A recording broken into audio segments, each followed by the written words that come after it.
Dans le langage spirituel, autre chose est d'être dans l'obscurité et autre chose est de se trouver dans les ténèbres. Car être dans les ténèbres, c'est être aveugle, comme nous l'avons dit, et en état de péché ou d'imperfection.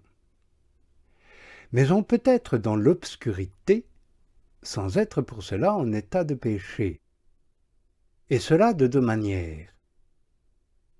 On peut en effet, au point de vue naturel, ne pas avoir la lumière nécessaire pour connaître certaines vérités de l'ordre naturel. Et au point de vue surnaturel, on peut ne pas avoir la connaissance de certaines vérités surnaturelles.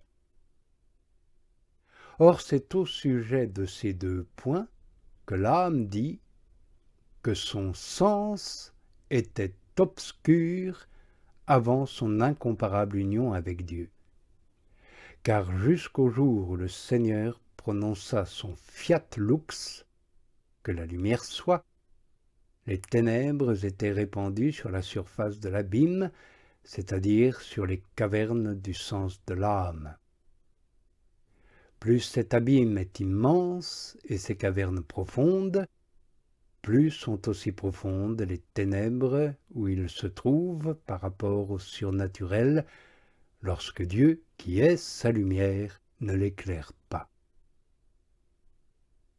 Aussi lui est-il impossible d'élever ses regards vers la divine lumière. Il n'y songe même pas. Il ne sait comment elle est, parce qu'il ne l'a jamais vue. Voilà pourquoi il n'en a aucun désir. Il recherche plutôt les ténèbres, qu'il connaît. Et ainsi il ira de ténèbres en ténèbres, parce qu'elles s'attirent les unes les autres. C'est ce que nous dit le psalmiste. Le jour conduit au jour, et la nuit donne la science à la nuit. Ainsi donc, un abîme appelant un autre abîme de lumière appelle un autre abîme de lumière, et un abîme de ténèbres appelle un autre abîme de ténèbres. Oui, un semblable appelle son semblable et se communique à lui. Il en est de même de la lumière de la grâce. Dieu l'avait donnée à cette âme et avait éclairé son regard sur l'abîme de son esprit, esprit qu'il avait ouvert à sa lumière pour se le rendre aimable. Et cet abîme de grâce appelle un autre abîme de grâce, c'est-à-dire la transformation de l'âme en Dieu. Il en résulte que l'œil du sens de l'âme devient tellement éclairé et agréable à Dieu que, nous pouvons bien le dire, la lumière de Dieu et la lumière de l'âme ne font plus qu'une lumière. La lumière naturelle de l'âme est unie à la lumière surnaturelle de Dieu. Mais c'est la lumière surnaturelle seule qui resplendit. C'est ainsi que la lumière créée par Dieu s'est unie à la lumière du soleil, et ainsi il n'y a plus à briller que la lumière du soleil, bien que l'autre y soit contenue. Mais l'âme était encore aveugle lorsqu'elle prenait plaisir à quelque réalité en dehors de Dieu. Car l'aveuglement du sens spirituel et supérieur, c'est la tendance qui, comme une cataracte ou un nuage, vient s'interposer et voiler l'œil de la raison et empêcher de voir les objets qui sont devant lui. Aussi, quand sa tendance se propose de trouver quelque satisfaction dans un objet sensible, elle est aveugle. Elle ne peut contempler les grandeurs, les richesses et les beautés de Dieu qui sont voilées à son regard. Mettez dans l'œil un grain de poussière, même très petit. Il suffit pour empêcher de voir des objets présents, si grands qu'ils soient.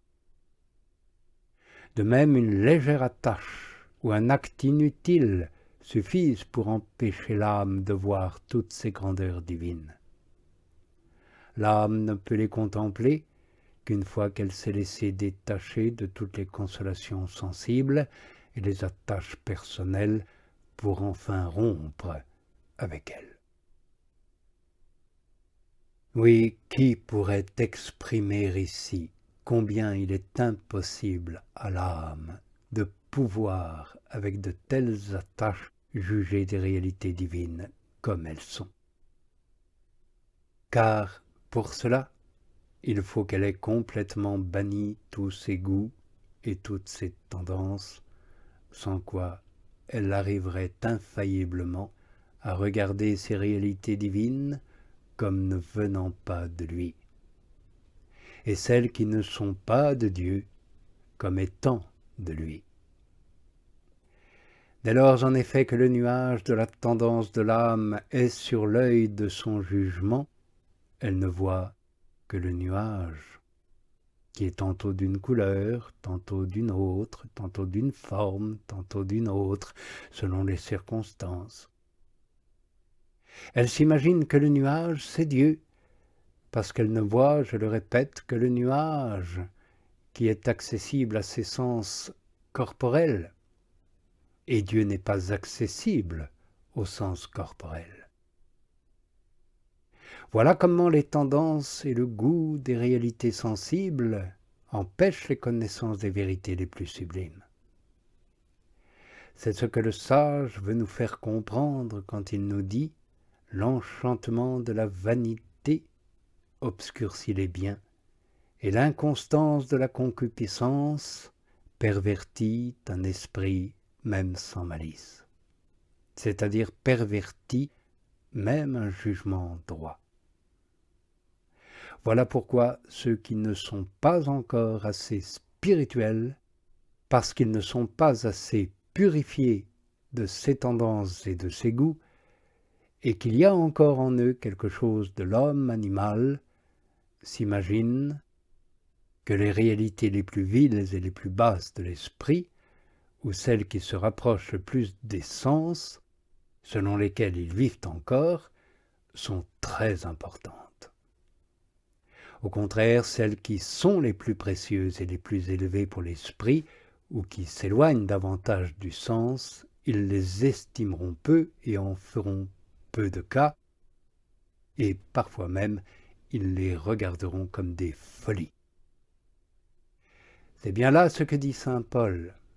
L'homme animal ne perçoit pas les réalités de Dieu. Elles sont pour lui une folie, et il ne peut les comprendre.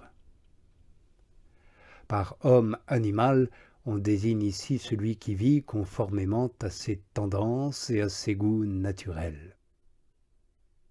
Quand parfois certains goûts naissent de l'esprit, mais que l'homme s'y attache par ses tendances naturelles, ce ne sont plus que des goûts naturels, car peu importe que l'objet ou le motif soit surnaturel ou non.